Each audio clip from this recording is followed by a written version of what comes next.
According to Surah 3, verse 54, and Surah 8, verse 30 of the Quran, Allah is the best of deceivers.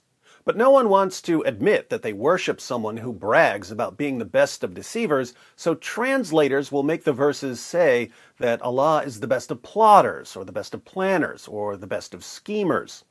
Translators have to conceal the deception of their God. Not surprisingly, the most popular apologists for the God who brags about being the best of deceivers are compulsive liars. People like Zakir, Naik, and Yusuf Estes will make up absolutely anything to convince their gullible listeners to submit to the best of deceivers. What's interesting is that when you expose the lies of someone like Zakir Naik, his followers will lie about his lies. I kid you not, I see it every time I post a video exposing some lie of Zakir Naik. Let's look at an example. Yesterday, I posted a short video, barely over a minute, exposing one of Zakir Naik's many, many lies about the Bible. Here's a short clip from my short video. And there's not a single verse anywhere in the gospel which says that Jesus, peace be upon him, was resurrected. There's not a single verse anywhere in the gospel, which says that Jesus, peace be upon him, was resurrected.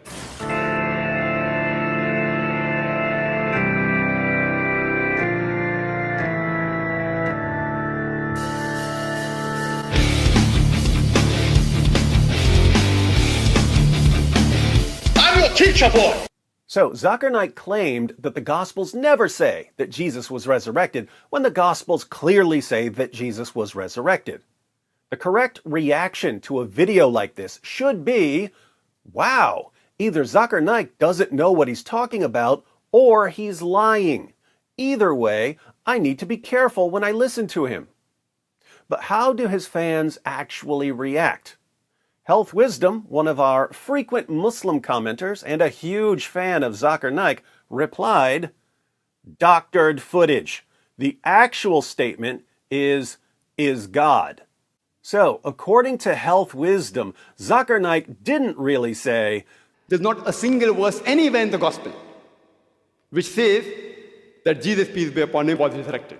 Instead, Zakir Naik said, there's not a single verse anywhere in the gospel which says that Jesus, peace be upon him, is God. Health Wisdom accuses me of deceptively editing the footage to make it look like Zakir Naik was falsely claiming that the Gospels never say that Jesus was resurrected. Of course, anyone can go to Zakir Naik's debate on the resurrection and see exactly what he said. And there's not a single verse anywhere in the Gospel which says that Jesus, peace be upon him, was resurrected. Notice this graphic is theirs. They add graphics and sound effects to try to make Zakir Naik's points more impressive. You can even see the Peace TV logo over it. In case there's any doubt, I'll put the link to the debate on Zakir Naik's channel in the description box with the timestamp so you can verify. So why do Zakir Naik's fans lie like this? I mean, constantly. They're worried that if Muslims and non-Muslims realize that Zakir Naik is just making things up, people might not trust him. But many Muslims have no other basis for believing in Islam apart from the Zakir Naik videos they watch. So if Zakir Naik is exposed as the liar that he is, the avalanche of apostasy will accelerate. His fans don't want the avalanche to accelerate, so they do what they've seen Zakir Naik do for decades. They make things up, hoping that no one will take the simple step of doing the 30 seconds of research it would take to expose the lie. Why do Naik's fans think they can get away with making things up? Because Zakir Naik has been getting away with it for decades. It's Islam's 99-1 rule. If you lie to 100 people, maybe one of them will bother to investigate what you've said. But if the one investigates what you've said and he figures out that you've lied, he can be silenced by the 99 who gullibly accept anything you say. This has been Islam's main tactic since the time of Muhammad. So, Allah brags about being the best of deceivers. Muhammad, Allah's final prophet, spent 23 years making things up. Islam's greatest defenders today spend their entire careers making things up. In fact, the better you are at lying, the more popular you'll become.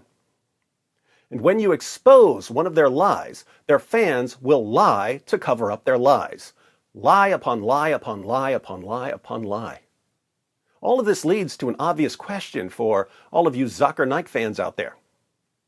Zakir Naik fans of the world, all we see from you and from the heroes you worship is lies. If Islam were really the truth, would it need this bottomless pit of lies? You tried on that. You tried on that. You tried on that. It just backfired on you. You tried on that. You tried on that. You tried on that. It just backfired on you. This is a part of our religion. There's a reason to it. Yeah? Yeah? Yeah?